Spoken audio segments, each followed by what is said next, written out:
الله أحد الله الصمد لم يلد ولم يولد ولم يكن له كفوا أحد। সমস্ত প্রশংসা মহান আল্লাহর জন্য, যিনি আমাদেরকে যথাসময়ে এই পবিত্র জন্মদিনে উপস্থিত হওয়ার তৌফিক দান করেছেন, আলহামদুলিল্লাহ। এবং তারপর তারিকার হাবিব সাইয়্যিদুল মুরসালিন খাতামুন নবিয়্যিন মানবতার মুক্তির দূত মুহাম্মদ মুস্তাফা সাল্লাল্লাহু আলাইহি ওয়াসাল্লাম, তারপর শত করে দুরূদ ও সালাম অবতীর্ণ হোক সাল্লাল্লাহু আলাইহি ওয়াসাল্লাম। সম্মানিত উপস্থিত মুসলিমগণ, আমাদের কৃতকর্মের সাক্ষী প্রস্তুত হচ্ছে। কিয়ামতের দিন হাসরের মাঠে আমাদের কৃতকর্মের যারা সাক্ষ্য প্রদান করবেন, তাদের মধ্যে অন্যতম হচ্ছে নবী ও রাসূলগণ। আমরা গত জুমায় আলোচনা করেছিলাম যে আমাদের কর্মের শক্তিশালী এক নম্বর সাক্ষী হচ্ছেন আল্লাহ সুবহানাহু ওয়া তাআলা। তারপরেও কিন্তু আল্লাহ সুবহানাহু ওয়া তাআলা তার মাখলুকের মধ্যে থেকে অসংখ্য সাক্ষীগণকে তিনি আমাদের কর্মের বিপক্ষে হাজির করবেন। যারা আমাদের কর্মের সাক্ষ্য দিবেন তাদের মধ্যে অন্যতম ছিল ফেরেশতাগণ, যেটা আমরা গত সময় আলোচনা করেছি। কিয়ামতের দিন হাসরের মাঠে আমাদের আমল সম্পর্কে যারা সাক্ষ্য দেবেন তাদের মধ্যে অন্যতম হচ্ছে নবী এবং রাসূলেরা। যুগে যুগে আল্লাহ সুবহানাহু ওয়া তাআলা যত নবী এবং রাসূল পাঠিয়েছেন বিভিন্ন উম্মতের কাছে, নবী এবং রাসূলেরা হচ্ছেন সেই উম্মতের বিপক্ষে আল্লাহর নিকটে সাক্ষী। প্রত্যেকটা উম্মতের বিপক্ষে আল্লাহ সুবহানাহু ওয়া তাআলা তাদের নবী এবং রাসূলকে হাসরের মাঠে সাক্ষ্যদাতা হিসাবে হাজির করবেন। এ ব্যাপারে কোরআনুল কারীমে অনেক জায়গায় অনেক বিবরণ আল্লাহ সুবহানাহু ওয়া তাআলা দিয়েছেন। সূরা নিসাতে 41 থেকে 42 নম্বর আয়াতে বলছেন, ফাকাইফা ইযা জি'না মিন কুল্লি উম্মাতিন বিশাহীদ। কি অবস্থা হবে যখন আমি প্রত্যেকটা উম্মত থেকে একজন সাক্ষী নিয়ে আসব। প্রত্যেকটা উম্মতের জন্য যে নবী পাঠানো হয়েছিল সেই নবীরাই তাদের উম্মতের বিপক্ষে সাক্ষ্য প্রদান করবেন। ওয়াজি'না বিকা আলা হাউলাই শাহীদা। আর আমি আপনাকে, অর্থাৎ আমাদের নবীকে আল্লাহ বলছেন যে আপনাকে আমি এদের কাফের কুরাইশ এবং অন্যান্য এলাকার যে কাফেররা রয়েছে, যারা আপনার জীবনটার সাথে আপনার প্রতি ঈমান আনছেন না, আপনি দেখছেন, জানছেন, শুনছেন, এদের ব্যাপারেও আমি আপনাকে তাদের বিরুদ্ধে সাক্ষ্যদাতা হিসাবে নিয়ে আসব।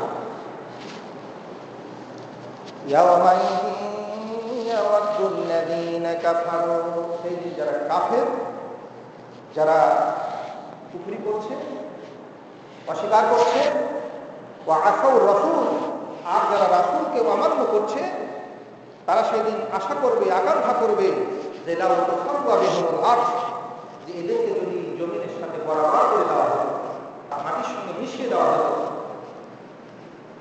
এই আশা আকাঙ্ক্ষা তারা করবে, কিন্তু সেটা হবে না। ওয়ালা ইয়াকতুমুনা আল্লাহা হাদিসা, তারা তাদের পুরো কথা তারা গোপন করতে পারবে না আল্লাহর কাছে, সব আল্লাহ প্রকাশ করে দিবেন। সূরা নিসায় এই আয়াত আল্লাহ বললেন যে প্রত্যেকটা জাতির কাছে যে আল্লাহ নবী পাঠিয়েছেন, সেই নবীরাই সেই জাতির মধ্যে যারা ঈমান আনেনি তাদের বিরুদ্ধে সাক্ষ্য প্রদান করবেন। আমাদের নবীও নবীর জীবনটার সাথে যে মানুষগুলো নবীর উপরে ঈমান আনেনি তাদের ব্যাপারে তিনি আল্লাহর কাছে সাক্ষ্য প্রদান করবেন যে এরা ঈমান আনে নাই। যেমনটা সূরা ফুরকানে আল্লাহ সুবহানাহু ওয়া তাআলা বলছেন, ওয়া ক্বালা আর-রাসূলু ইয়া রাব্বি ইন্না কওমি। আল্লাহ বলছেন যে রাসূল বলবেন, আমাদের নবী বলবেন যে হে আমার রব, ইন্না কওমি, এই যে আমার সম্প্রদায়ের লোকেরা, ইত্তাখাযু হাযাল কুরআন মাহজুরা, এই কুরআনকে তারা পরিত্যাগ করেছে, প্রত্যাখ্যান করেছে, বর্জন করে দিয়েছে। কোরআন তারা মানে নাই, কোরআনের অনুসরণ করে নাই।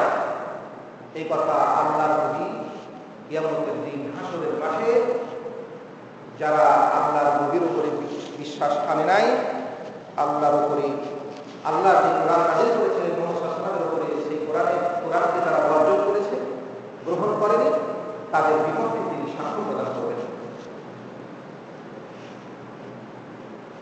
আল্লাহর নবীর মৃত্যুর পরে আমরা যারা অপরাধ করছি,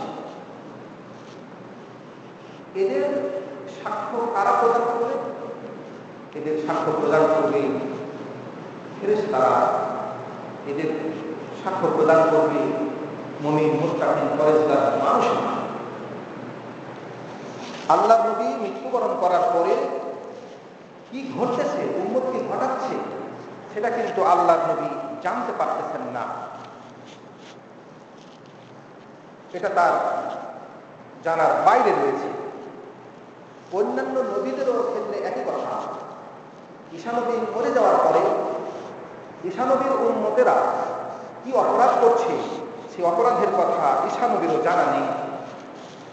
এজন্য কিয়ামতের দিন যখন আল্লাহ সুবহানাহু ওয়া তাআলা ঈসা নবীকে প্রশ্ন করবেন যে হে ঈসা, তুমি কি বলেছিলে, তুমি কি তোমার জাতিকে বলেছিলে যে তোমরা আমাকে আর আমার মাকে তোমরা ইলাহ হিসেবে গ্রহণ করো? যেমন খ্রিস্টানেরা ঈসা নবীকে আল্লাহর পুত্র গ্রহণ করে, ঈসা নবীর মাকে আল্লাহর স্ত্রী গ্রহণ করে। তো আল্লাহ সে কথায় প্রশ্ন করবেন ঈসা নবীকে হাসরের মাঠে যে তুমি কি এদেরকে নির্দেশ দিয়েছিলে যে তোমাকে এবং তোমার মাকে ইলাহ গ্রহণ করতে হবে, মাবুদ গ্রহণ করতে হবে? তো ঈসা নবী তখন জবাব দিবেন, সুবহানাক, আপনি পবিত্র, মা ইয়াকুনু লি আন আকুলা মা লাইসা লি বিহাক, আমার জন্য এটা উপযোগী নয় যে আমি যেটা হক নয় সেটা আমি বলবো, এটা আমি কখনোই বলতে পারি না, এটা আমি বলিনি।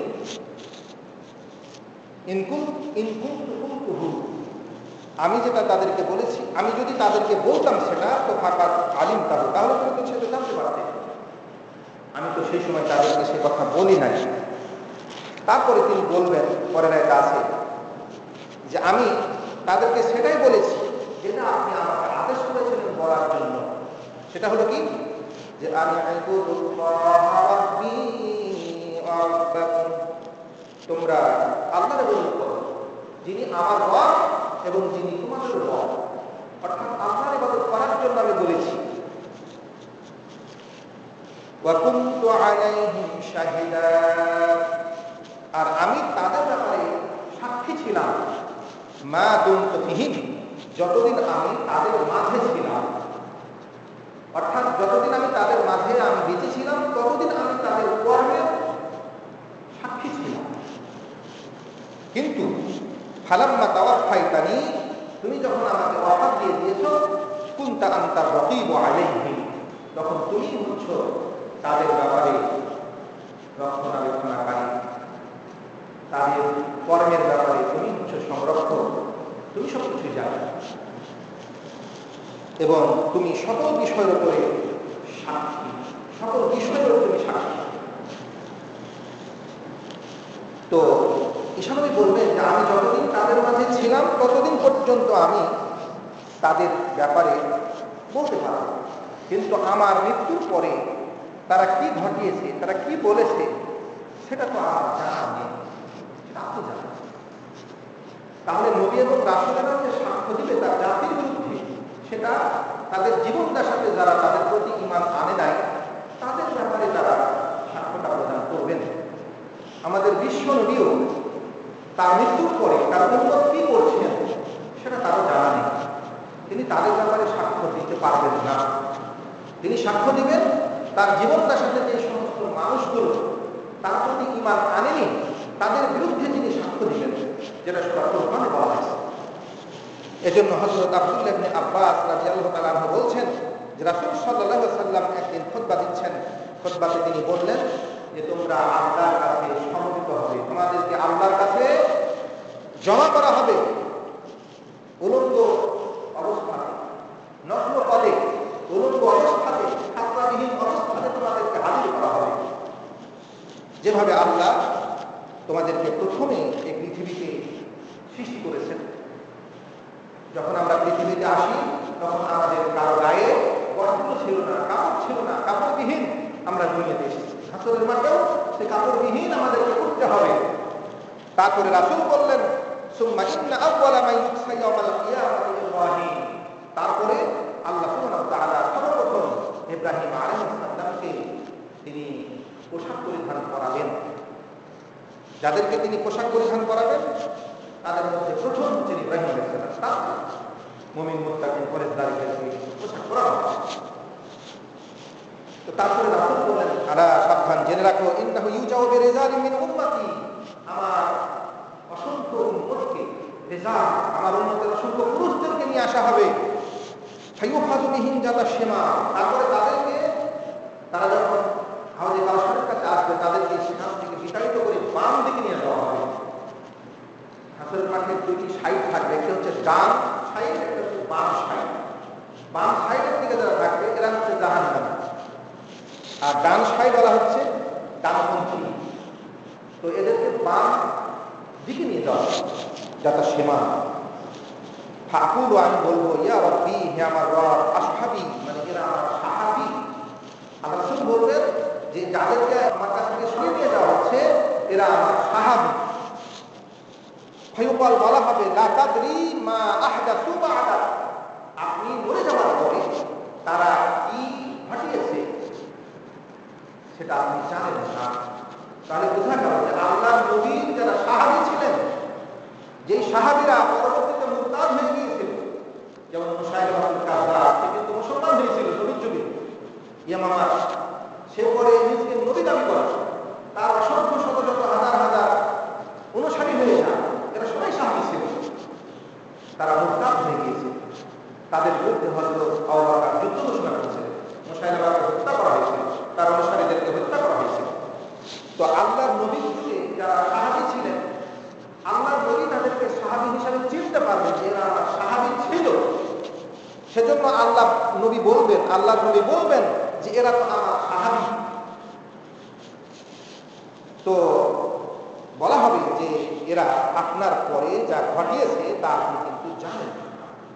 তখন আমি বলবো সে কথাটাই, যে কথাটা ঈসা নবী বলবেন, যে কথাটা ঈসা নবী বলবেন সেটা আল্লাহ সুবহানাহু ওয়া তাআলা সূরা মায়েদার মধ্যে তিনি বলে দিলেন আমাদেরকে। ইতিপূর্বে আমরা বললাম সেটা, যে তিনি বলবেন যে আমি যতদিন তাদের মাঝে ছিলাম ততদিন তারা কি করেছে না করেছে সেই সমস্ত কর্মের ব্যাপারে আমি সাক্ষী ছিলাম, কিন্তু আমার মরার পরে তারা কি করেছে সে ব্যাপারে আমি জানি না। তো আল্লাহর নবীও সেই কথাই বলবেন। আর অন্য হাদিসে আছে যে রাসূল তখন বলবেন ফাকুলু সুহকান সুহকান লিমান গায়্যারা আলাইহি, দূর হও যারা আমার পরে যারা ধর্ম ত্যাগ করেছে, যারা দিন পরিবর্তন করেছে, যারা মুরতাদ হয়ে গিয়েছে।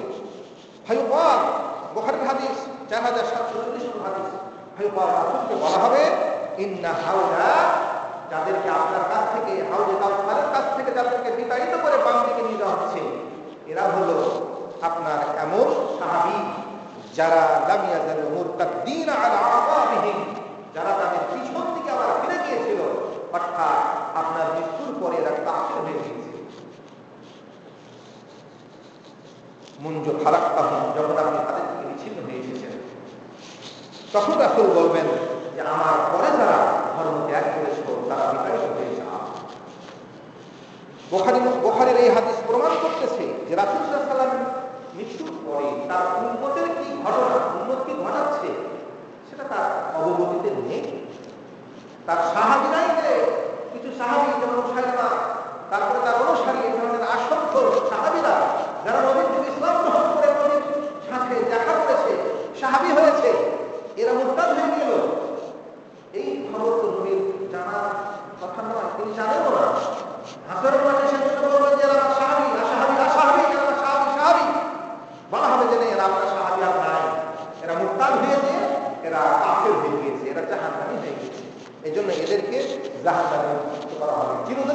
নিজেরা জাহান্নামে নিক্ষিপ্ত হয়ে যাবে, যেহেতু মুরতাদ হয়ে গিয়েছে তারা।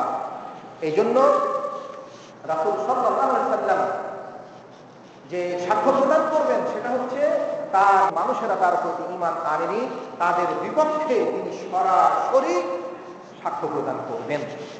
আর তাদের মৃত্যুর পরে কারা সাক্ষ্য প্রদান করবে? আল উলামা ওয়ারাসাতুল আমবিয়া, আলেমগণ আছেন, নেককার পরেজগার মুমিন ব্যক্তিরা আছেন, এরা মানুষের কর্মের সাক্ষ্য প্রদান করবেন। 4 নম্বর সাক্ষী হচ্ছে মুমিন মুত্তাকিন পরেজগার মানুষেরা। বিশ্বনবীর উম্মতের মধ্যে যারা মুমিন মুত্তাকিন পরেজগার রয়েছেন, এদেরকে কিয়ামতের দিনে মানব জাতির বিপক্ষে এদেরকে সাক্ষ্যদাতা হিসাবে উপস্থাপন করা হবে, এদেরকে সাক্ষ্যদাতা হিসাবে উপস্থিত করা হবে। পবিত্র কোরআনুল কারীমে আল্লাহ সুবহানাহু ওয়া তাআলা বলেছেন সূরা বাকারার 143 নম্বর আয়াতে যে আমি এভাবে তোমাদেরকে একটি মধ্যমপন্থী দল হিসাবে আমি তোমাদেরকে সৃষ্টি করেছি, যাতে করে তোমরা সমস্ত মানব জাতির উপরে সাক্ষ্যদাতা হয়ে যাও, আর রাসূল তোমাদের বিপক্ষে সাক্ষ্যদাতা হয়। রাসূলের জীবনদশাতে যে সাহাবীরা ছিলেন বা যারা ছিলেন, যারা ঈমান এনেছেন বা আনেননি, তাদের পক্ষে বা বিপক্ষে আল্লাহর নবী সাক্ষ্য প্রদান করবেন। আর উম্মতে মুহাম্মদকে আল্লাহ বলছেন যে এদেরকে আমি অন্যান্য উম্মতের উপরে সাক্ষ্যদাতা হিসাবে উপস্থিত করব। তবে অবশ্যই যাদেরকে আল্লাহ সাক্ষ্যদাতা হিসাবে উপস্থিত করবে এরা হচ্ছেন উম্মতে মুহাম্মাদের যারা নেককার পরেজগার মুমিন মুত্তাকিন বান্দা। তারা যেমনটা সূরা হাদীদে আল্লাহ বলতেছেন ওয়াল্লাযীনা আমানু বিল্লাহি ওয়া রাসূলিহি উলাইকা হুমুস সিদ্দীকুনা ওয়াশ শুহাদা। নিঃসন্দেহে যারা আল্লাহর প্রতি ঈমান এনেছেন, রাসূলদের প্রতি ঈমান এনেছেন, এরাই হচ্ছেন সিদ্দীক, এরাই হচ্ছেন অতীব সত্যবাদী, এরাই সিদ্দীক আল্লাহর নিকটে, ওয়া শুহাদা, এবং এরাই হচ্ছেন সাক্ষীদাতা ইনদা রাব্বিহিম, তাদের রবের নিকটে। তাহলে এরা সত্য সাক্ষীদাতা, এদের সাক্ষ্য আল্লাহর কাছে গৃহীত হবে, এরা সত্যবাদী হিসাবে আল্লাহর কাছে পরিগণিত হবে, এবং এদের সাক্ষ্য আল্লাহ গ্রহণ করবেন এবং এদেরকে সাক্ষ্য দেওয়ার জন্য নির্দেশ দেওয়া হবে, এরা সাক্ষ্য দান করতে পারবেন। লাহুম আজরুহুম ওয়া নূরুহুম, তাদের জন্য তাদের প্রতিদান রয়েছে আল্লাহর কাছে এবং আলো রয়েছে, যেটা যে আলো দিয়ে তারা পরিষেবা পার হবে। ওয়াল্লাযীনা কাফারু ওয়া কাযযাবু বিআয়াতিনা, আর যারা কুফরি করবে আর আল্লাহর নবীকে অস্বীকার করবে, মিথ্যা প্রতিপন্ন করবে, এরাই হবে জাহান্নামের অধিবাসী। তাহলে যারা আল্লাহর প্রতি ঈমান আনবেন, রাসূলের প্রতি ঈমান আনবেন, তারাই কিন্তু আল্লাহর নিকটে সিদ্দীক এবং শুহাদা হিসাবে তারাই কিন্তু উপস্থিত হবেন।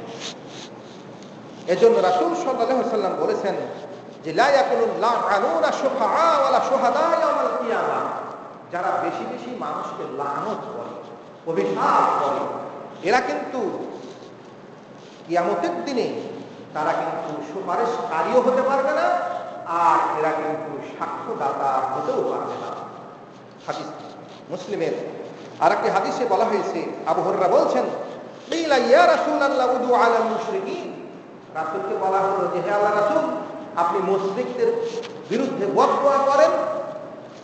তো রাসূল বললেন যে ইন্নী লাম উবআস লাআনা, আমি লাআনতকারী হিসাবে আমি প্রেরিত হইনি। লাআনতের মানে হচ্ছে যে আল্লাহর রহমত থেকে কাউকে দূরে সরিয়ে দেওয়া, এই কথা বলা যে আল্লাহ তোমাকে রহমত না করুক, আল্লাহ তোমাকে গজব দিক, আল্লাহ তোমাকে ধ্বংস দিক, আল্লাহর রহমত থেকে তুমি বঞ্চিত হও, এইভাবে বলাটাকে বলা হয় লানত করা। তো রাসূলকে যখন বলা হলো যে আপনি মুশরিকদের বিরুদ্ধে লানত করেন, তো রাসূল বললেন যে আমি লানত করার জন্য প্রেরিত হইনি, আমাকে লানতকারী হিসাবে, অতীব লানতকারী হিসাবে আমাকে পাঠানো হয়নি। হ্যাঁ, লানত করতে হবে কাকে? যে লানত পাওয়ার হকদার কাকে? যদি কোনো কাফের মুশরিক বেঈমানদার যদি মুসলমানদেরকে নির্যাতন করে, তাদেরকে হত্যা করে, দ্বীনের জন্য তাদেরকে শাস্তি দেয়, তাহলে তাদের বিরুদ্ধে আপনি বদদোয়া করবেন, তাদের ধ্বংস কামনা করবেন, সেটা তো করতেই হবে। সেটা রাসূল করেছেন, সাহাবায়ে কেরাম করেছেন। কিন্তু আপনি এমনিতেই কোনো কাফেরের বিরুদ্ধে আপনি কোনো মুশরিকের বিরুদ্ধে লানত করতে পারবেন না। এজন্য রাসূলকে যখন বলা হলো যে আপনি মুশরিকদের বিরুদ্ধে বদদোয়া করেন, রাসূল বললেন যে আমাকে তো লাআন করে অধিক হারে আমি মানুষের প্রতি লানত করবো, সেই জন্য আমাকে পাঠানো হয়নি দুনিয়াতে। ইন্নামা বুইস্তু রাহমা, আমাকে প্রেরণ করা হয়েছে রহমত হিসাবে আমাকে প্রেরণ করা হয়েছে। আমি রহমতের জন্য, দয়ার জন্য আল্লাহর কাছে প্রার্থনা করব। মানুষের লানতের জন্য আল্লাহর কাছে প্রার্থনা করবো সেটা তো নয়। এই জন্য আপনি প্রথমে যতই সে অপরাধী হোক তার জন্য রহমতের দোয়া করুন। যদি আপনার দোয়ায় সে রহমত লাভ করে, আপনার দোয়ায় হেদায়েত লাভ করে, তাহলে তো আপনি যতদিন ধরে সে হেদায়েতের পথে থাকবে, ভালো পথে থাকবে, ভালো কাজ করবে, তার নেকি তার পথে থাকবেন। এই জন্য খারাপ মানুষের বিপক্ষে দোয়া করার আগে তার জন্য হেদায়েতের দোয়া করা, হেদায়েতের কামনা করা, সেটাও উচিত। তবে হ্যাঁ, যদি সে জালেম হয় তাহলে জালেমের জন্য আপনি এইভাবে বলবেন যে হে আল্লাহ, এই জালেমকে তুমি হেদায়েত করো, যাতে করে জালেম জুলুম বন্ধ করে, সঠিক পথে ফিরে আসে।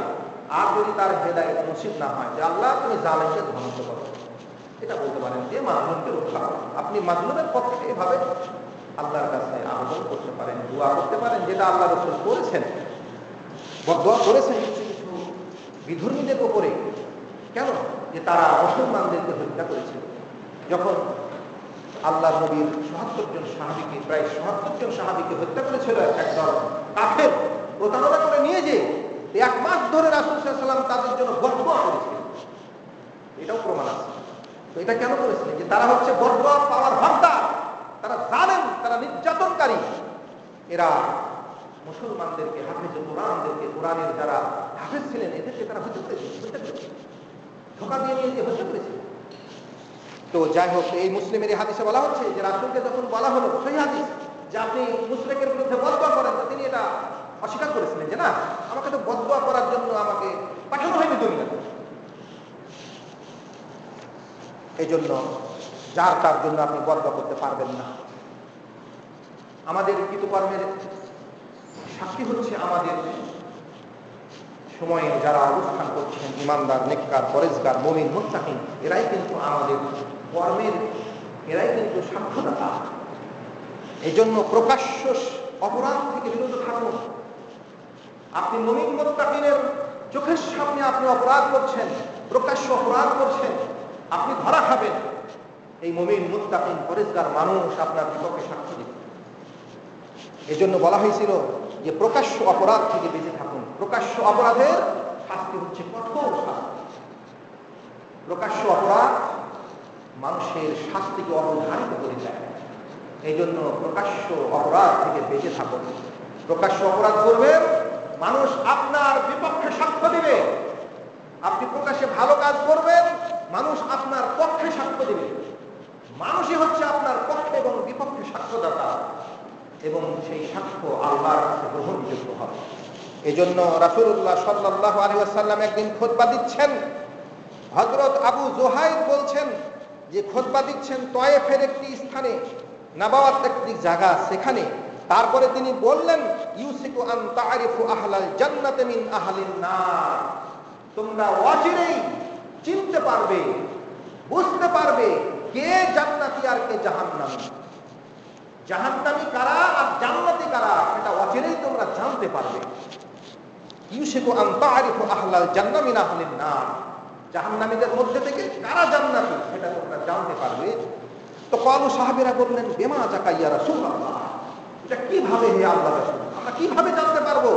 দুনিয়াতে বসে বসে আপনি জানতে পারবেন যে লোকটা জান্নাতি না জাহান্নামী, এটা কি করে জানতে পারবো আমরা?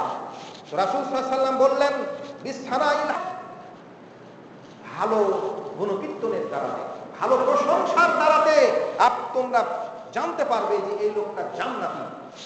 আর আল সারাই সাইয়ে সাইয়ে, এবং খারাপ প্রশংসার দ্বারাতে জানতে পারবে যে লোকটা জাহান্নামী। তার কারণ আনতুম শুহাদাউল্লাহ বা'দুকুম আলা বা'দ, তোমরাই হচ্ছ সাক্ষ্যদাতা একজন অপরজনের বিরুদ্ধে। তোমরা যদি দুনিয়াতে সাক্ষ্য দাও যে এই লোকটা ভালো, তাহলে সে জান্নাতি।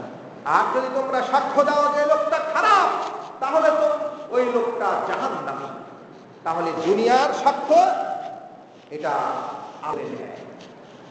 এই জন্য রাসূল বলছেন যে আনতুম শুহাদাউল্লাহ ফিল আরজ, তোমরা হচ্ছ সাক্ষ্যদানকারী, আল্লাহর সাক্ষ্যদাতা আল্লাহর এই জমিনে। আমরা হচ্ছি এই জমিনের সাক্ষ্যদাতা। যারা মুমিন মুত্তাকিন পরেজগার ভালো মানুষ, পরেজগার মানুষ আছে, এরাই সাক্ষ্য প্রদান করবেন। এমন না যে মিথ্যা করে সাক্ষ্য দিতে, সেটা না। একজন বদমাসের ব্যাপারে আপনি মিথ্যা করে সাক্ষ্য দিচ্ছেন যে এই লোকটা খুবই ভালো মানুষ, অথচ সে ভালো মানুষ না। সে মদ্যপ, সে জেনা করে, সে টাকা মারে, সে আত্মসাৎ করে, সে চিন্তায় কত অসংখ্য অপরাধে জড়িত। আপনি বলছেন যে লোকটা খুব ভালো, তাকে তো তার নেতা বানাবো, খুব ভালো মানুষ। আপনি চরম মিথ্যাবাদী। আপনি আল্লাহর পক্ষ থেকে অর্পিত সাক্ষ্যদানের ক্ষেত্রে আপনি মিথ্যা কথা বলেছেন। কেউ যদি আল্লাহর সাক্ষ্যদানের ব্যাপারে মিথ্যা কথা বলে, তাহলে অবশ্যই সে জাহান্নামী। মিথ্যা সাক্ষ্যদাতা জাহান্নামী, ভালো করে বুঝে রাখুন। এই জন্য ভালো মানুষের পক্ষে আপনি ভালো সাক্ষ্য দিবেন, খারাপ মানুষের পক্ষে আপনি কখনোই ভালো সাক্ষ্য দিতে পারবেন না। পবিত্র কোরআনুল কারীমে সূরা মায়েদার ৮ নম্বর আয়াতে আল্লাহ বলছেন, ইয়া আইয়ুহাল্লাযীনা আমানু, হে ঈমানদারগণ, কুনু কাওয়ামিনা লিল্লাহি শুহাদা বিল কিসত, তোমরা আল্লাহর জন্য তোমরা ন্যায়ের সাক্ষ্যদাতা হয়ে যাও, ইনসাফের সাক্ষ্যদাতা হয়ে যাও। ন্যায়ের সাক্ষ্যদাতা হতে হবে, ইনসাফের সাক্ষ্যদাতা হতে হবে। মিথ্যার সাক্ষ্যদাতা হলে চলবে না। এই জন্য আপনি একজন খারাপ মানুষকে আপনি বলবেন যে লোকটা খুব ভালো ছিল, জানাজার সময় এরকম মিথ্যা সাক্ষ্য আদায় করা হয়। লোকটা কেমন ছিল? সবাই হ্যাঁ ভালো ছিল, হ্যাঁ ভালো থাকলেও ভালো ছিল, খারাপ থাকলেও ভালো ছিল। হ্যাঁ, এগুলো বেদাত, এগুলো চলবে না। মানুষের অন্তর থেকে স্বতঃস্ফূর্ত ভাবে যে প্রশংসা বেরিয়ে আসে মৃত্যুর সময়, জানাজার সময়, সেটাই হচ্ছে আল্লাহর কাছে গ্রহণযোগ্য। আপনি মিথ্যা করে একজন লম্পট, একজন গাদ্দার, একজন বদমাশের পক্ষে আপনি সাক্ষ্য দেবেন লোকটা কেমন ছিল, তো খুব ভালো ছিল। হ্যাঁ, শয়তান কাহিনী। লোকটা যদি ভালো না থাকে তো আপনি ভালো বললেন কেন? আপনি তো আল্লাহর কাছে মিথ্যাবাদী পরিণত হলেন। এই জন্য রাসূলুল্লাহ সাল্লাল্লাহু আলাইহি ওয়াসাল্লাম বলছেন যে আনতুম শুহাদাউল্লাহ, তোমরা হচ্ছ এই পৃথিবীতে আল্লাহর সাক্ষ্যদাতা। আর আল মালায়েকাতু শুহাদাল্লাহ ফিস সামা, আর ফেরেশতারা হচ্ছেন আসমানে আল্লাহর নিকটে সাক্ষ্যদাতা। এই জমিনের সাক্ষ্যদাতা হচ্ছে তোমরা, আর আসমানের সাক্ষ্যদাতা হচ্ছেন ফেরেশতারা। এতে মিথ্যা সাক্ষ্য কখনো দিবেন না। কোন বদমাশ, লম্পট, দুশ্চরিত্র ব্যক্তিকে কখনো চরিত্রবান বলবেন না। আপনার যতটুকু জানা আছে ততটুকু বলুন। প্রশংসার পাত্র হলে প্রশংসা করুন, না হলে চুপ থাকুন। এই জন্য রাসূলুল্লাহ সাল্লাল্লাহু আলাইহি সাল্লামের সাহাবী হযরত আনাস রাদিয়াল্লাহু তাআলা আনহু বলতেছেন যে মাররু বিজানাজাতিন, একটি জানাজা নিয়ে যাওয়া হলো নবীর কাছ থেকে, নবীর নিকট দিয়ে, ফাসনা আলাইহা খায়রা, মানুষেরা তার ভালো প্রশংসা করলো। একটা জানাজা নিয়ে যাওয়া হলো, মরে গেছে লোকটা, আশা করা হলো। যখন মানুষ মরে যায়, জানাজা হওয়ার আগেই, মাটি দেওয়ার আগেই, যেই দিন মরছে, যখন মরছে তখনই মানুষের মুখ থেকে স্বতঃস্ফূর্ত ভাবে বেরিয়ে আসে, লোকটা মারা গেল, ভালো ভালো হলে পারে যে কথাটা স্বতঃস্ফূর্ত ভাবে মুখ দিয়ে বাড়িয়ে আসলো, সেটাই গ্রহণযোগ্য। আপনি ঘটা করে, আপনি মিথ্যা করে বলবেন, সেটা গ্রহণযোগ্য নয়। আর মিথ্যাবাদীর সাক্ষ্য আল্লাহর কাছে গ্রহণযোগ্য নয়, সত্যবাদীর সাক্ষ্য আল্লাহর কাছে গ্রহণযোগ্য। এই জন্য রাসূল বললেন কলান নবী ওয়াজাবাত, আল্লাহর নবী বললেন ওয়াজিব হয়ে গেল। হযরত আনাস বলছেন সুম্মা মাররু বিউখরা, তারপরে আরেকটা জানাজা নিয়ে যাওয়া হলো, ফাসনাউ আলাইহা শাররা, তারা প্রশংসা করলো। রাসূল বললেন ওয়াজাবাত, ওয়াজিব হয়ে গেল। ওমর রাদিয়াল্লাহু তাআলা আনহু বললেন মা ওয়াজাবাত। অন্য হাদিসে আছে যে হে আল্লাহর নবী, আপনি এই জানাজাটার ক্ষেত্রেও বললেন ওয়াজাবাত, এটার ক্ষেত্রেও বললেন ওয়াজাবাত, কি ওয়াজিব হলো? রাসূল বললেন দেখো, যার প্রশংসা তোমরা করেছো ওয়াজাবাত লাহুল জান্নাহ, তার জন্য জান্নাত ওয়াজিব হয়েছে। আর হাজা আসনাইতুম আলাইহি শাররা, আর যার তোমরা খারাপ প্রশংসা করেছো, ওয়াজাবাত লাহুন নার, তার জাহান্নাম তার জন্য অবধারিত হয়েছে। তার কারণ হলো আনতুম শুহাদাউল্লাহ, তোমরা হচ্ছো আল্লাহর সাক্ষ্যদাতা এই পৃথিবীর বুকে। হাদিস সহিহ, হাদিস বুখারীর। এই হাদিস থেকে প্রমাণিত হয় যে ভালো মানুষের ভালো গুণ এটা মানুষ বলবে, স্বতঃস্ফূর্তভাবে বলবে, যেটা বলবে সেটাই গ্রহণ হবে। হ্যাঁ, সে যদি খারাপ গুণে গুণান্বিত হয়, আপনার সেটা জানা না থাকে, তাহলে আপনি ভালো বলবেন, আপনার জানা মতে বলবেন। এই জন্য রাসূল বলেছেন যে তোমরা বলবে যে লোকটা ভালো, আমার জানা মতে লোকটি ভালো, লোকটি ভালো ছিল, এটা তুমি তোমার জানা মতে বলবে। আল্লাহর ইলমে কি আছে সেটা আল্লাহ জানে, আমরা আমাদের ইলম অনুযায়ী বলবো। এজন্য প্রশংসা করতে হবে, প্রশংসা করলে সেই লোকটির জন্য জান্নাত অবধারিত হবে। এজন্য আবু হুরায়রা রাদিয়াল্লাহু তাআলা আনহু তিনি বর্ণনা করছেন একই ঘটনা, ওটা করেছিলেন আনাস, এটা করছেন আবু হুরায়রা, একই ঘটনা।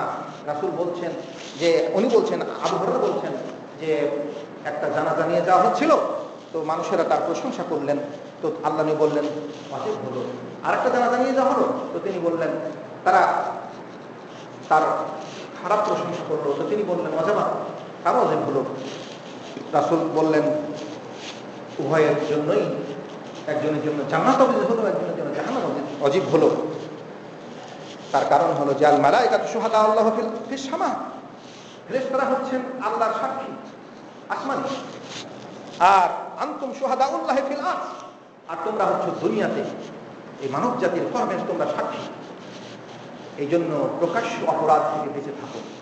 প্রকাশ্য অপরাধ যদি করে তো আপনার বিপক্ষে অসংখ্য মানুষ আপনার সাক্ষ্য প্রদান করবে, মুমিন মুত্তাকিন পরেশগার মানুষ। অথচ আজকে মানুষ প্রকাশ্য অপরাধ করছে, প্রকাশ্য সুদ খাচ্ছে, প্রকাশ্য ঘুষ খাচ্ছে, প্রকাশ্য জেলা করছে, প্রকাশ্য মদ খাচ্ছে, প্রকাশ্য মানুষকে হত্যা করছে, প্রকাশ্য মারছে, প্রকাশ্য গান শুনছে, প্রকাশ্য যত অপরাধ হচ্ছে আমাদের সমাজে সব প্রকাশ্য অপরাধ।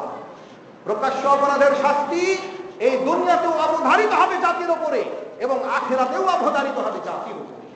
এই জন্য প্রকাশ্য অপরাধ থেকে জাতিকে মুক্ত করতে হবে, মুক্ত হতে হবে। প্রকাশ্য শাস্তি, প্রকাশ্য অপরাধের শাস্তি অবধারিত হয়ে যায়। প্রকাশ্য কেউ অপরাধ করলে পারে তার আর ছাড় থাকে না, তার আর নাজাত থাকে না। এই জন্য রাসূলুল্লাহ সাল্লাল্লাহু আলাইহি ওয়াসাল্লাম যারা মরে গিয়েছে তাদেরকে তিনি গালিগালাজ করতে নিষেধ করেছেন, যে তোমরা তাদেরকে গালিগালাজ করো না, তাদের প্রতি তোমরা লানত করো না, লানতের হকদার হলেও লানত করিও না। লাতাসুব্বুল আমওয়াত, মৃত্যুদেরকে তোমরা গালি দিও না।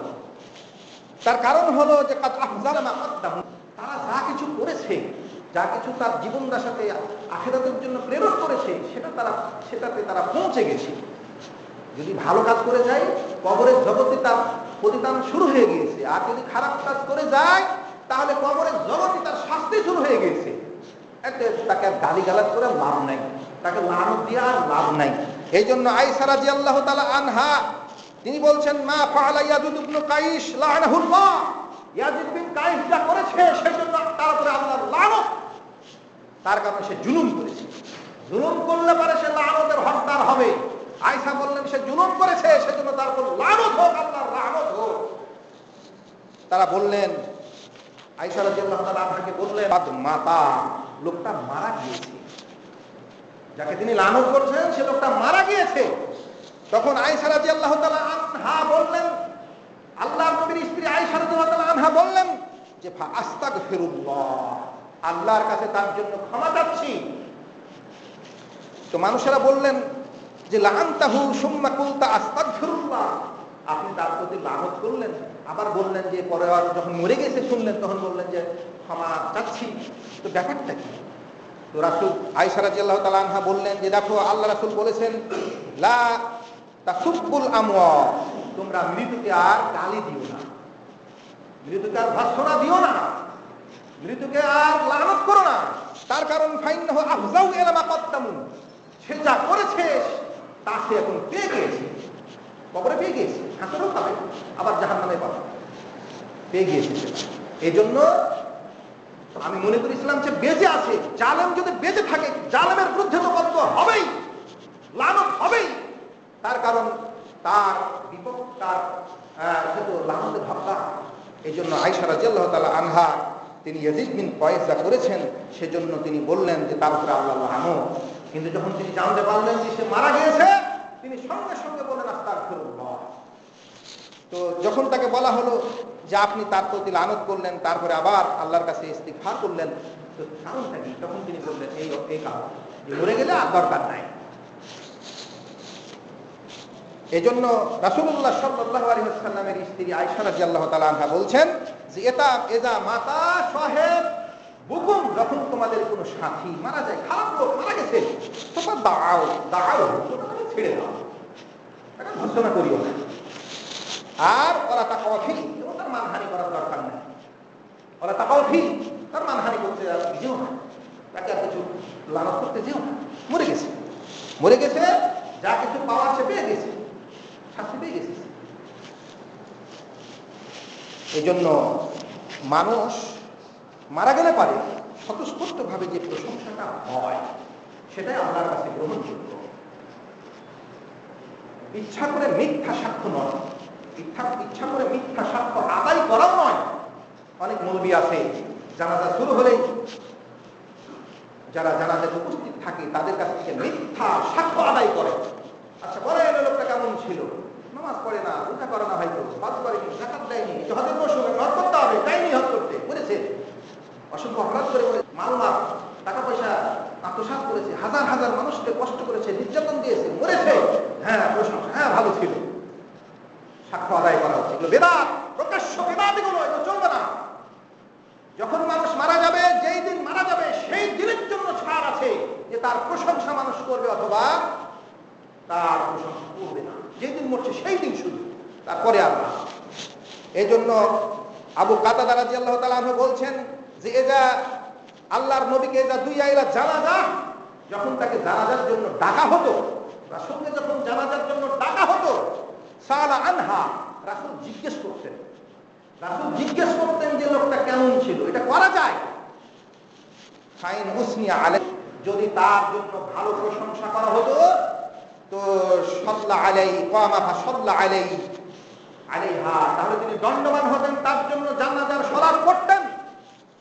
ওয়াই মুসনিয়া আলাইহি গায়রু যালিক, আর যদি প্রশংসা করা হতো খারাপ, যে না লোকটা ভালো ছিল না, তো রাসূল বলতেন শানুকুম বিহা লাম ইউসাল্লি আলাইহা, রাসূল তার জানাজা পড়তেন না। তিনি বলতেন তোমাদের সাথীর ব্যাপার, তোমাদের সাথী, জানাজা পড়তেন না। এই জন্য যিনি ইমাম তিনি খোঁজ নেবেন, তিনি খবর নেবেন, সে অধিকার তার আছে। তিনি মিথ্যা সাক্ষ্য আদায় করবেন না। আল্লাহর নবী তো বলতে পারেন সবাই এই লোকটা খারাপ, সবাই তোমরা ভালো বলো, কেউ খারাপ বলিও না, আমি বলেছে। রাসূল জিজ্ঞেস করতেন লোকটা কেমন ছিল, তারা স্বতঃস্ফূর্ত ভাবে বলতেন যে ভালো ছিল, রাসূল জানাজা করতেন। যদি বলতেন লোকটি খারাপ ছিল, রাসূল জানাজা করতেন না। হাদিস সহিহ মুসনাদে আহমদের হাদিস, মুস্তাদরাকে সহিহ হাকিম সহিহ তারগিবের 3517 নম্বর হাদিস সহিহ রয়েছে। আরেকটি হাদিসে রাসূলুল্লাহ সাল্লাল্লাহু আলাইহি ওয়াসাল্লাম বলছেন তোমরাই হচ্ছ পৃথিবীতে একজন অপরজনের পক্ষে, একজন অপরজনের বিপক্ষে তোমরা সাক্ষী। এই জন্য মুমিন মুত্তাকিন পরেজগার এরা সাক্ষী। আপনি কখনো কোনো অন্যায় প্রকাশ্যভাবে করবেন না। আপনি প্রকাশ্যভাবে জেনা করছেন, প্রকাশ্য আপনি মদ খাচ্ছেন, প্রকাশ্য বিড়ি খাচ্ছেন, সিগারেট খাচ্ছেন, প্রকাশ্য নামাজ ত্যাগ করছেন, প্রকাশ্য অন্যায় করছেন, আপনার অন্যায় অনেক ইমানদার মুত্তাকিন পরেজগার দেখছি, এরা সবাই আপনার বিরুদ্ধে কিয়ামতের দিনে সাক্ষ্যদাতা হিসেবে উপস্থিত করা হবে। এই জন্য ছাড় নাই। এই জন্য রাসূল সাল্লাল্লাহু আলাইহি সাল্লামের সাহাবী আবু আসওয়াদ বর্ণনা করছেন যে আমি মদিনাতে আসলাম, মদিনাতে মহামারী চলছে, অসুখ এসেছে, মানুষ মারা যাচ্ছে, আমি উমরের পাশে বসা রয়েছি। আবু আসওয়াদ বলছেন যে আমি উমরের পাশে বসে আছি।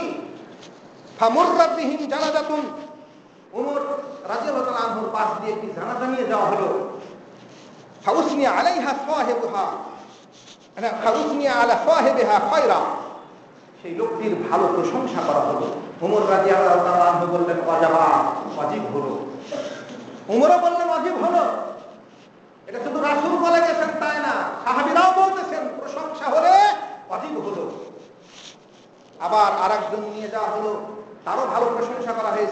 ওমর রাদিয়াল্লাহু আনহু বললেন অজবাব, ওয়াজিব হয়ে গিয়েছে। আবার আরেকটি তৃতীয় জানাজা নিয়ে যাওয়া হলো। তোরা ওমর রাদিয়াল্লাহু ওই লোকটির কিন্তু খারাপ প্রশংসা করা হলো। তো ওমর রাদিয়াল্লাহু তাআলা আনহু বললেন অজবাব, ওয়াজিব হয়ে গিয়েছে। তো আবুল আসওয়াদ একজন তাবী, তিনি বলছেন যে আমি ওমর রাদিয়াল্লাহু তাআলা আনহুকে বললাম ইয়া আমিরাল মুমিনিন, হে আমিরুল মুমিনিন, আপনি বললেন অজবাব এই হয়ে বললেন, ব্যাপারটা কি বুঝলাম না কিছু। তো হযরত ওমর রাদিয়াল্লাহু তাআলা আনহু বললেন রাসূল সাল্লাল্লাহু আলাইহি সাল্লাম যেমনটা বলেছেন আমি তেমনটাই বললাম। এই যে এর আগে আপনি বুখারীর হাদিস শুনলেন যে রাসূলের নিকট দিয়ে একটা জানাজা নিয়ে যাওয়া হয়েছিল, তার প্রশংসা করেছিল মানুষেরা, রাসূল বলেছিলেন তার জন্য জান্নাত ওয়াজিব হয়েছে। আরেকটি জানাজা নিয়ে যাওয়া হয়েছিল, মানুষ করেনি, বদনাম করেছে, রাসূল বললেন তার জন্য জাহান্নাম ওয়াজিব হয়ে গিয়েছে। যেই দিন মানুষ মারা যাবে সেই দিনই শুধু তার প্রশংসা এবং তার এই বদনাম হবে। রাসূল সাল্লাল্লাহু আলাইহি সাল্লামের সাহাবী হযরত ওমর রাদিয়াল্লাহু তাআলা আনহু বললেন আমি যেমনটাই বললাম যেমনটা রাসূল বলেছেন। রাসূল বলেছেন আইয়ুমা মুসলিমিন শাহিদা লাহু আরবাআতুন বিখায়র, আইয়ুমা মুসলিম,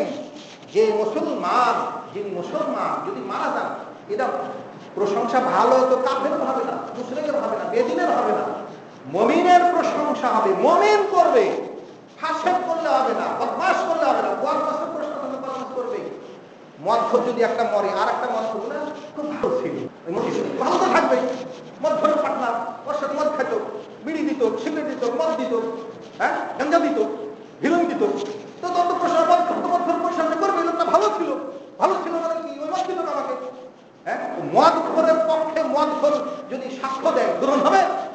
রাসূল বললেন যে যদি কোনো মুসলমানের পক্ষে চারজন কোন মুসলমান পরহেজগার মানুষ যদি সাক্ষ্য প্রদান করে আদখালাহুল্লাহুল জান্নাহ, তাহলে আল্লাহ তাকে জান্নাতে দিয়ে দিবে। হযরত ওমর বললেন আমরা রাসূলকে বললাম ও সালাসাতুন, যদি তিনজন ব্যক্তি সাক্ষ্য দেয় তাহলে, রাসূল বললেন সালাসাতুন, যদি তিনজন ব্যক্তিও যদি একজন ব্যক্তির পক্ষে সাক্ষ্য দেয় তবেও আল্লাহ তাকে জান্নাত দিয়ে দিবে। ওমর রাদিয়াল্লাহু তাআলা আনহু বললেন ওয়া ইসনান, আমরা জিজ্ঞাসা করলাম যে দুইজন ব্যক্তি যদি সাক্ষ্য দেয়, আল্লাহর নবী বললেন ওয়া ইসনান, দুইজন ব্যক্তিও যদি একজন মুমিনের পক্ষে মুমিন মানুষ সাক্ষ্য দেয় তাহলে আল্লাহ তাকে জান্নাত দিয়ে দিবে। হযরত ওমর বললেন যে ওয়ালা লাম নাসআলহু ওয়াহআন আনিল ওয়াহিদ, একজন ব্যক্তি সম্পর্কে প্রশ্নটা করিনি আমরা, দুইজন পর্যন্ত করেছি। হাদিস বুখারীর 1368 নম্বর হাদিস। এই হাদিসগুলো চূড়ান্ত সত্য হাদিস। এই সমস্ত হাদিসই প্রমাণ করে যে পৃথিবীর বুকে আপনার আমার সাক্ষ্যদাতা হচ্ছেন পরেজগার মানুষেরা। এজন্য রাসূল সাল্লাল্লাহু আলাইহি ওয়াসাল্লাম বলেছেন যে কোন তার নিকট প্রতিবেশী থেকে, পরেজগার নিকট প্রতিবেশী থেকে যদি চারজন ব্যক্তি যদি সাক্ষ্য প্রদান করে যে লোকটা ভালো ছিল, ইন্নাহু লা ইয়ালামুনা ইল্লা খায়রা, তারা শুধু তার ভালোটাই জানে, সেজন্য ভালো জেনে সে ভালো সাক্ষ্য দিয়েছে। এমন না যে সে খারাপ, সে মদ খায় আপনি জানেন তাও ভালো সাক্ষ্য দিচ্ছেন, সেটা না। আপনি সে মদ খায়, সে খারাপ করে, সে জেনা করে, আপনি জানেন না, সেজন্য আপনি তার পক্ষে ভালো সাক্ষ্যটা দিচ্ছেন। এই জন্য রাসূল সাল্লাল্লাহু আলাইহি ওয়াসাল্লাম বলছেন যে তারা জানে না, তার অপরাধ জানে না, সে গোপনে হয়তো অপরাধ করেছে, যেটা আল্লাহ জানে, তার প্রতিবেশী জানে না, তার বন্ধু বান্ধব জানে না, কেউ জানে না।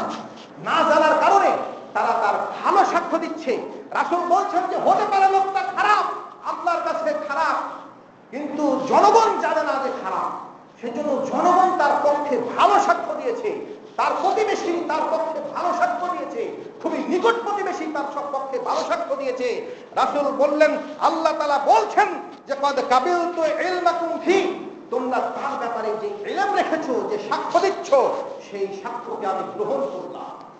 আল্লাহ বলতেছেন যে তোমরা তোমাদের এই সাথীর সম্পর্কে, তোমার প্রতিবেশীর সম্পর্কে তোমরা যে সাক্ষ্যটা দিলে, সেই সাক্ষ্য আমি আল্লাহ কবুল করলাম। ওয়া গাফারতু লাহুম মা লা তা'লাম, তোমরা যে অপরাধের কথা জানো না, যে অপরাধের কথা আমি আল্লাহ জানি, সেই অপরাধ আমি তার ক্ষমা করে দিলাম। সুবহানাল্লাহ। তাহলে আপনি যদি একটি অপরাধ আপনার প্রতিবেশীকে, আপনার বন্ধু বান্ধবকে, মানুষকে না জানিয়ে যদি একটি অপরাধ হয়ে যায়, যে অপরাধ স্বয়ং শুধু আল্লাহ জানছেন, কেউ দুনিয়ার জানছে না, সেই না জানার কারণে মানুষ আপনার সাক্ষ্য দিল, ভালো সাক্ষ্য দিল, আল্লাহ বলছেন তাদের সাক্ষ্য আমি কবুল করব। আমি যে অপরাধের কথা জানি সেই অপরাধ আমি ক্ষমা করে দেব। এই জন্য শুনে রাখুন, হাদিস সহিহ, মুস্তাদরাকে হাদিস সহিহ, তারগিবের হাদিস, হাদিস সহিহ হাদিস, এই সমস্ত হাদিস প্রমাণ করতেছে যে মানুষের সামনে কোনো অপরাধ করবেন না। এই জন্য যে মানুষের সাক্ষী, এই জন্য রাসূল বলছেন ইন্নার রাজুলা লাইসা কামা যাকারু, একজন মানুষ যদি এমন হন যে মানুষটা সম্পর্কে তার প্রকাশ্য জ্ঞান নাই যে লোকটা খারাপ, প্রকাশ্য জ্ঞান আছে লোকটা ভালো, সে সালাত করে, রোজা রাখে, ভালো ইবাদত করে, সব করে, সে দেখতে পাচ্ছে। একটা বেনামাজি আপনি ভালো বলবেন কি করে? আপনি মসজিদে নামাজ পড়ে তো নামাজ পড়ে না, ভালো বলার কোনো প্রশ্ন আছে? প্রশ্ন নেই। এই জন্য ভালো মানুষ যারা, তাদের গোপন যদি কিছু অপরাধ থাকে, রাসূল বলছেন যে জিবরিল সে কথাকে বললেন যে কোনো মানুষ যদি এমন হয় যে মানুষের সম্পর্কে মানুষ জানে না তার অপরাধের কথা, সেজন্য সে মানুষ তার প্রশংসা করল, আল্লাহ বলতেছেন যে আমি তাদের শাহাদা আমি কবুল করলাম। ওয়াকাদ গাফারা লাহুম মা লা ইয়ালামুন, তারা যা জানে না সেটা আল্লাহ ক্ষমা করে দিলেন। এই জন্য আসুন আমরা প্রকাশ্য অপরাধ থেকে বেঁচে থাকি। আমাদের প্রকাশ্য অপরাধের সাক্ষ্যদাতা হচ্ছেন আমার আপনার পার্শ্বে থাকা সমস্ত জনগণ, ইমানদার পরেশগার মানুষেরা। আগে প্রকাশ্য অপরাধ এড়িয়ে চলুন। অনেকে আছে তারা বলে যে আমরা আল্লাহকে ভয় করি না, মানুষকে ভয় করবো, এরা কপাল পোড়া, এরা জাহেল, এরা অজ্ঞ। রাসূল সাল্লাল্লাহু আলাইহি ওয়াসাল্লাম বলেছেন কুল্লু উম্মতি মুআফান, আমার প্রত্যেক উম্মত ক্ষমা পাবে। তবে কারা পাবে না? ইল্লা মুজাহিরিন, যারা তাদের অপরাধ প্রকাশ করে দেয়, জাহের করে দেয়, প্রকাশ্য অপরাধ যারা করে, এরা ক্ষমা পাবে না। এই জন্য সাবধান, সতর্ক হন, প্রকাশ্য অপরাধ থেকে বেঁচে থাকুন। আল্লাহ সুবহানাহু ওয়া তাআলা আমাদের তৌফিক দান করুন। আমিন।